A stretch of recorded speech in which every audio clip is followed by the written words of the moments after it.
Hello.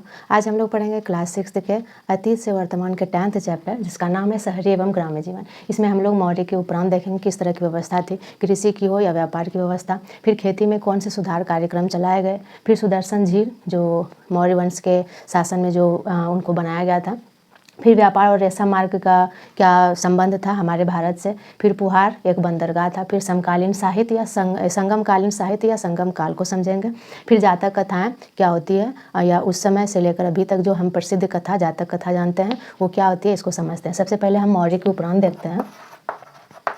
Maurya के उपरांत अगर हम देखें,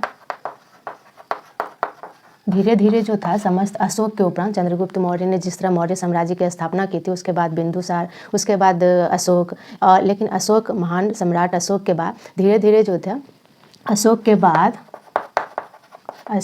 बाद ये जो था वंश, कोई भी उत्तराधिकारी, कोई शासक जो था वो शक्तिशाली इस तरह से नहीं बन पाया कि जो ये साम्राज्य को, ये एक विशाल साम्राज्य को आगे ले जाए। तो अशोक के बाद यह जो साम्राज्य था, मतलब मौर्य साम्राज्य, यह साम्राज्य धीरे धीरे कमज़ोर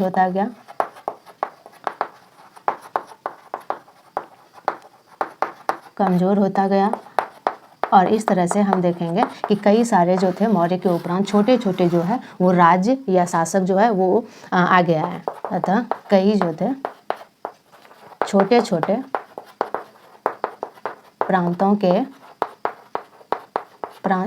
में जो था इसका साम्राज्य जो है साम्राज्य बढ़ गया। लेकिन हम इस चैप्टर में जो है मौर्यकालीन जो है सुधार कार्यक्रम को और व्यापार और कृषि में जो सुधार कार्यक्रम चलाए गए थे, जिससे कि वहाँ की व्यापार व्यवस्था या आर्थिक व्यवस्था जो है वो संपन्न हुई थी, उसके बारे में पढ़ेंगे। तो सबसे पहले हम जानते हैं खेती में सुधार। मौर्य काल में जो व्यवस्थाएं थी उसमें से सबसे अच्छी व्यवस्था देखी गई है खेती की, कृषि की, और व्यवस्था के कई सारे कारण थे। खेती में सुधार के कई सारे कार्यक्रम चलाए गए, उसमें से हम कुछ मुख्य जो है वो सुधार कार्यक्रम को देखते हैं। खेती में सुधार, ये मौर्य काल में हम देख रहे हैं। मौर्य काल में खेती में कई सुधार देखे गए, उसके कई सारे कारण थे, जिसमें से हम कुछ कारणों को देखते हैं। सबसे पहले खेती में हम कारण देखते हैं तो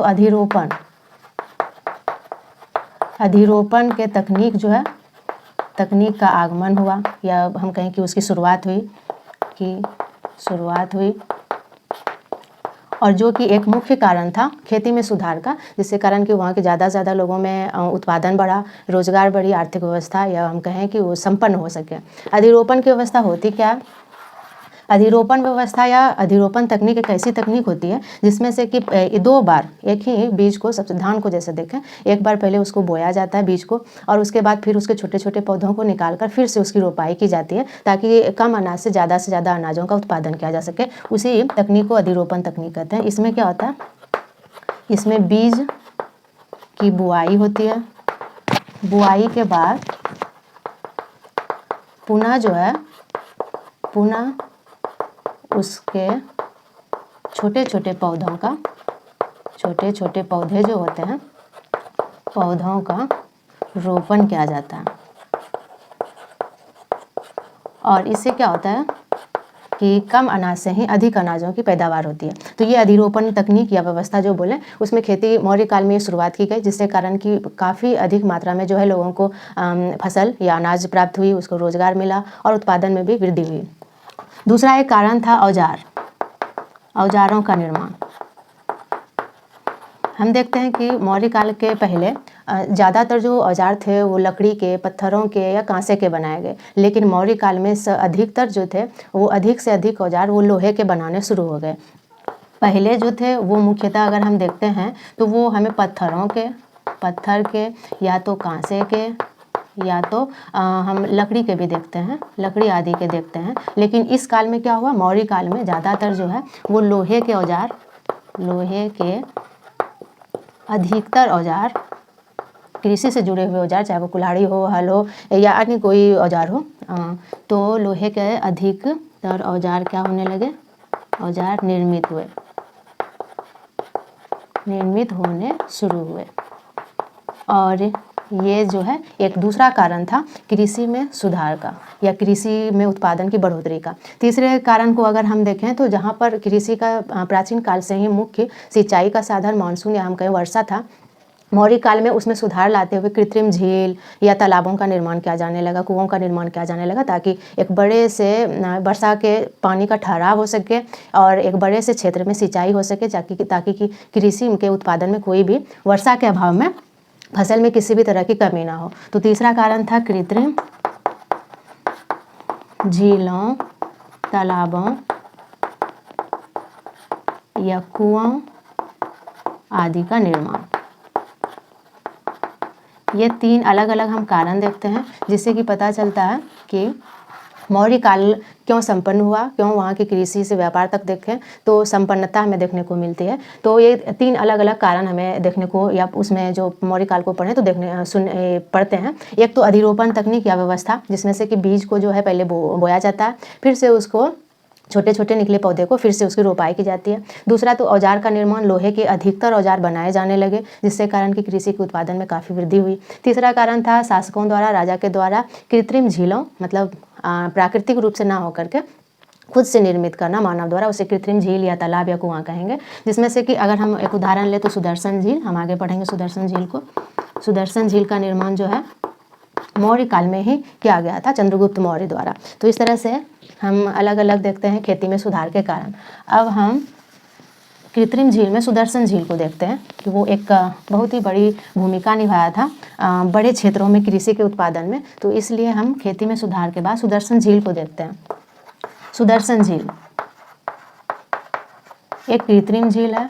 कृत्रिम झील मतलब कि मानव निर्मित झील, जो प्राकृतिक रूप से स्वयं निर्मित ना होकर के मनुष्य जो अपने फायदे के लिए, अपने उपयोग के लिए जो खुद से झील बनाता है। झील एक गहरा गड्ढा जिसमें से कि पानी इकट्ठा हो। तो सुदर्शन झील एक क्या है? कृत्रिम झील। और इसका स्थान क्या था? ये स्थान था गुजरात। गुजरात के एक बड़े से क्षेत्र में जो है ये सिंचाई, कृषकों द्वारा सिंचाई के लिए सुदर्शन झील के पानी का इस्तेमाल किया जाता था। और इसका प्रथम निर्माण जो हुआ वो मौर्य काल में चंद्रगुप्त मौर्य ने किया था। चंद्रगुप्त मौर्य द्वारा जो है इसका जो है निर्माण कराया गया था। और ये है गुजरात में, ये सुदर्शन झील। इसके कई हम अगर इसके इतिहास को पढ़ें तो काफ़ी लंबे अवधि तक 300 से 400 सालों तक ये जो है झील वो मौर्य काल में चंद्रगुप्त मौर्य द्वारा बनाए जाने के बाद कृषकों के उपयोग के लिए ये उपलब्ध रहा। उसके बाद तटबंधों में बाढ़ या अन्य कारणों से जो है वो थोड़े से जो है वो उसका जो है हम क्षय देखते हैं, जिसके कारण कि इसका पुनः निर्माण किया गया था। पुनः निर्माण या हम मरम्मत बोल सकते हैं। पुनः निर्माण या हम बोलें कि इसका मरम्मत करवाया गया था। तो दूसरा जो था वो रुद्रदामन द्वारा इसका मरम्मत कराया गया था। ये शक है, शक शासक, विदेशी शासक, जो अगले वाले चैप्टर में हम पढ़ेंगे। ये विदेशी शासक थे, लेकिन इन्होंने इस झील का जो है फिर से मरम्मत करवाया था, ताकि जो है वो कृषकों के लिए या खेती में सुधार चलाया जाए। लेकिन फिर से हम देखते हैं कि फिर से इसका निर्माण, या निर्माण नहीं बोलेंगे हम, इसको मरम्मत बोलेंगे। इसका मरम्मत कराने का काम जो है वो गुप्त वंश ने किया था। गुप्त वंश के स्कंदगुप्त ने। स्कंदगुप्त ये गुप्त शासक थे, एक गुप्त शासक थे, उन्होंने इसका मरम्मत करवाया था। और अगर हम सुदर्शन झील के बारे में जानकारी और पढ़ना चाहें या इनकी जानकारी को लेने का स्रोत देखें तो इनकी जानकारी हमें मिलती है जूनागढ़ के अभिलेख से। जानकारी हमें जूनागढ़ अभिलेख से प्राप्त होती है। जूनागढ़ में जो अभिलेख प्राप्त हुआ है इसमें सुदर्शन झील की व्याख्या की गई है या वर्णन किया गया है। तो हमें इसकी जानकारी एक सुदर्शन झील के जूनागढ़ अभिलेख से मिलती है। अब हम व्यापार और रेशम मार्ग को देखते हैं कि मौर्य काल में व्यापार जो है वो भी संपन्न हमें दिखता है, क्योंकि कृषि के साथ साथ भी व्यापार के क्षेत्र में भी काफ़ी उन्नति की गई थी, या वो जो है शासकों द्वारा वो उसमें सुधार कार्यक्रम चलाया गया था। व्यापार में हम रेशम मार्ग को सबसे अधिक पढ़ते हैं कि रेशम मार्ग जो था वो भारत को, शासकों को या भारत को उस समय व्यापार से बाहरी क्षेत्रों से, बाहरी विदेशों से जोड़ने का काम करता था, और आयात निर्यात का एक मुख्य जो था वो मार्ग था। तो व्यापार तो संपन्न था ही, तो रेशम मार्ग उसमें से प्रमुख भूमिका निभाता था। तो हम व्यापार और रेशम मार्ग को देखते हैं। रेशम मार्ग ये जो एक मार्ग था उस समय मौर्य काल में, एक ऐसा मार्ग जो मध्य एशिया से होते हुए ये रोम या हम कहें रोमन साम्राज्य तक पहुंचता था, और रोमन साम्राज्य में पहुंचता था, और जो है उसके रास्ते हमारे भारत से होकर गुजरता था। इस कारण से कई सारे जो है यहाँ के मसाले हो गए, मोतियाँ हो गई, या तो हाथी दांत के बने आभूषण हो गए, वे यहाँ से काफ़ी बड़ी संख्या में, बड़ी मात्रा में वो रोम साम्राज्य में आयात किए जाते थे, वहाँ से यहाँ से आयात किए जाते थे, मतलब भारत से निर्यात किया जाता था। तो व्यापार और रेशम मार्ग में हम देखें तो रेशम मार्ग एक महत्वपूर्ण मार्ग था उस समय व्यापार का। रेशम मार्ग जो वह मार्ग है जो मध्य एशिया से भारत गुजरते हुए, मध्य एशिया से भारत से गुजरते हुए कहाँ पहुँचता है? रोमन साम्राज्य में या रोम साम्राज्य में पहुँचता है। इसे ही हम कहते हैं रेशम मार्ग। और रेशम मार्ग इसलिए कहा जाता है क्योंकि इसी मार्ग द्वारा जो है वो चीन द्वारा रोम साम्राज्य में जो है वो बड़ी मात्रा में रेशम का जो है वो निर्यात किया जाता था। या हम कहें कि रेशम मार्ग का नाम क्यों पड़ा, तो क्योंकि इसी मार्ग द्वारा चीन जो है रेशम का व्यापार करता था, रोम साम्राज्य के साथ। इसीलिए इस मार्ग का नाम या इस रास्ते का नाम हम रेशम मार्ग कहते हैं। अब इसको जानने के बाद हम देखते हैं कि भारत से ये रेशम मार्ग गुजरता था, तो हमारे भारत से भी कई सारे जो व्यापार थे वो रोमन साम्राज्य से किए जाते थे। जैसे कि यहाँ से जो निर्यात करने वाले जो मतलब यहाँ से जो उसको दिए जाते थे, उसको भेजे जाते थे या बेचे जाते थे, उस निर्यात सामग्री में हम देखें भारत की निर्यात सामग्री जो कि रोम साम्राज्य को जाती थी वो थी ज़्यादातर मोतियाँ, फिर हाथी दांत के बने आभूषण, फिर कई सारे मसाले जो पुराने समय से ही यहाँ से निर्यात किए जाते रहे हैं। तो ये सब सामग्रियाँ जो है वो कहाँ जाती थी? भारत से रोम साम्राज्य में, रोम में ये जो है वो बेचे जाते थे। तो इस तरह से हम देखते हैं कि रेशम मार्ग पुराने समय में मौर्य साम्राज्य में काफ़ी महत्वपूर्ण भूमिका निभाती थी हमारे राष्ट्र को विदेशी व्यापार या रोम साम्राज्य से जोड़ने का। अब हम पुहार को देखते हैं। संगमकालीन साहित्य में देखेंगे, संगम काल में देखेंगे कि पुहार एक व्यापार का एक मुख्य जो था वो बंदरगाह था। व्यापार का मुख्य बंदरगाह समुद्र के किनारे का वह स्थान जहाँ से जो है बड़े बड़े जहाज़ें जो है वो व्यापार के लिए एक राष्ट्र को दूसरे राष्ट्रों से या राज्यों से जोड़ने का काम करता है, या जहाँ से बड़ी भारी मात्रा में जो जहाज़ द्वारा सामान का व्यापार जो है वो किया जाता है, उसे ही हम क्या कहते हैं? वो बंदरगाह कहते हैं। और पुहार एक मुख्य बंदरगाह था उस समय, या हम कहें संगम काल में। दक्षिणी क्षेत्र में देखें तो, उत्तरी क्षेत्र के बाद हम दक्षिणी क्षेत्र में देखें तो पुहार उस समय जो था एक प्रमुख बंदरगाह था, या प्रमुख दक्षिण भारत का एक बंदरगाह था, सीपोर्ट, जहाँ से जो है बड़ी भारी संख्या में या बड़ी भारी मात्रा में जो है व्यापार किया जाता था वस्तुओं का जहाज़ों द्वारा। तो ये पुहार, और इसका स्थान अगर हम देखें तो वो था पश्चिमी तट, भारत के पश्चिमी तट पर। और यहाँ पर अगर पुहार में देखें तो बहुत बड़ी बड़ी मंजिलें जो है वो वहाँ पर उसके अवशेष मिले हैं। और कई सारे साहित्यों में लिखा गया है कि वो काफ़ी संपन्न व्यापारी जो थे वो पुहार के आसपास बसे थे और एक संपन्न व्यवस्था को बनाए थे। बहुत ही भारी मात्रा में जो थे बाहर से वस्तुओं को आयात भी किया जाता था और निर्यात भी किया जाता था। तो यहाँ के अवशेष जो मिले हैं, उसमें से बहुत ही कई मंजिले इमारत के अवशेष मिले हैं। तो कई धनी व्यापारी के साक्ष्य मिले हैं, धनी व्यापारी के साक्ष्य और इतिहास भी मिले हैं। कई सारे साहित्यों में इसका वर्णन भी किया गया है कि ये पुहार जो था एक संपन्न बंदरगाह था और वहाँ का बहुत बड़ा क्षेत्र जो है धनी व्यापारियों के निवास बन गया था उस समय दक्षिण भारत में। अब हम संगम कालीन साहित्य या संगम काल को समझते हैं कि संगम कालीन साहित्य या संगम काल क्या होता है। तो दक्षिण में हम देखें कि दक्षिण में जितने भी व्यापार व्यवस्था थी और जितने भी कृषि या शासक की जो भी शासन व्यवस्था थी उसमें से संगम काल के अंतर्गत हम देखते हैं या संगम कालीन साहित्य में हम पढ़ते हैं। तो संगम काल और संगम कालीन साहित्य क्या होता है?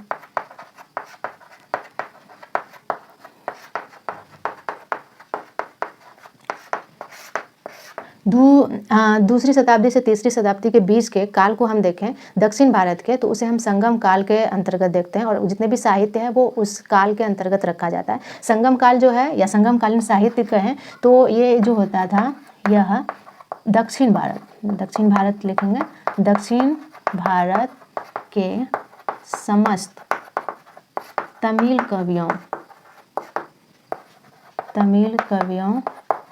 द्वारा रचित साहित्य ही हमारा संगमकालीन साहित्य कहलाता है।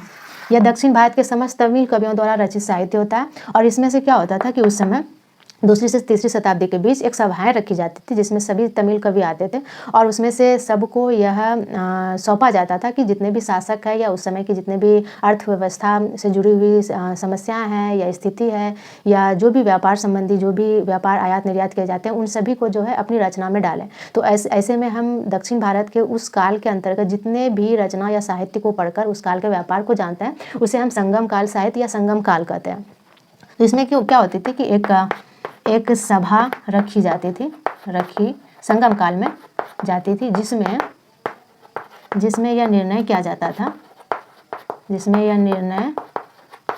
लिया जाता था कि सारे जो कवि है वो अर्थव्यवस्था या राजनीति या अन्य जितने भी हैं उन सब के विषय में क्या करेंगे, रचित करेंगे या रचना लिखेंगे। तो इस तरह से हम देखते हैं संगम काल और संगम काल के साहित्य को। अब जातक कथा, हम अगर उस काल में पढ़ें तो हमें कई सारी ऐसी कथाएं मिलती है जो कि हमें जातक कथा के रूप में देखने को मिलता है। जातक कथाएं क्या होती है, तो बौद्ध भिक्षुओं मौर्य काल के समय से ही काफ़ी सारे बौद्ध जो है भिक्षु जो थे वो हमने पिछले चैप्टर में पढ़ा था कि बौद्ध भिक्षु जो थे वो भ्रमण करते थे या विहार करते थे। तो जातक कथाएं उसी के द्वारा रचित जो है वो एक रचनाएँ होती थी।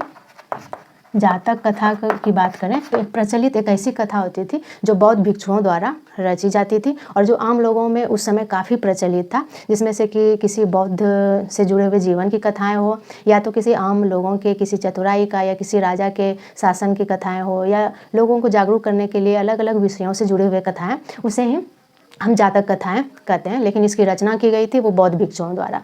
तो लोगों में प्रचलित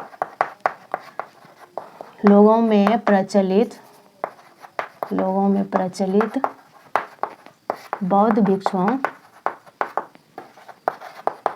भिक्षुओं द्वारा रचित कथाएं ही क्या कहलाती थी, जातक कथाएं या जातक कथा कहलाती थी। जो हमारे चैप्टर में एक जातक कथा दी गई है जो कि एक चतुर व्यक्ति की कथा दी गई है जिसको आप अपने चैप्टर में पढ़ सकते हैं। तो जातक कथा वो कथा होती है जो लोगों में प्रचलित हुआ था उस समय और बौद्ध भिक्षुओं द्वारा जो रचित किया गया था। तो लोगों में प्रचलित बौद्ध भिक्षुओं द्वारा रचित कथाएं जातक कथा कहलाती थी और ये काफ़ी बौद्ध धर्म से जुड़े हुए जानकारियों के साथ साथ अन्य जानकारियाँ और लोगों को जागरूक करने वाली कथाओं जो है वो उसकी रचनाएँ करती थी। तो इस तरह से हमने अपने 10th चैप्टर शहरी एवं ग्राम्य जीवन में मौर्य के उपरांत खेती में सुधार के फिर सुदर्शन झील और उसके बाद सुदर्शन झील जिसकी जानकारी में जूना लेख कवि से प्राप्त होता है, फिर रेशम मार्ग को पढ़ा, फिर संगमकालीन साहित्य को देखें। संगम काल तमिल कवियों की रचित रचनाओं के काल को हम संगम काल कहते हैं या उसके साहित्य को संगमकालीन साहित्य कहते हैं। फिर जातक कथा जो बौद्ध भिक्षुओं द्वारा जो है विहार करते हुए जो रचित या उसे लिखा गया और लोगों में काफ़ी प्रचलित हुआ उसे जातक कथा कहते हैं। तो इस तरह से हमारा 10th चैप्टर यहीं पे ख़त्म होता है। हम मिलते हैं अगले चैप्टर के साथ अगले वीडियो में।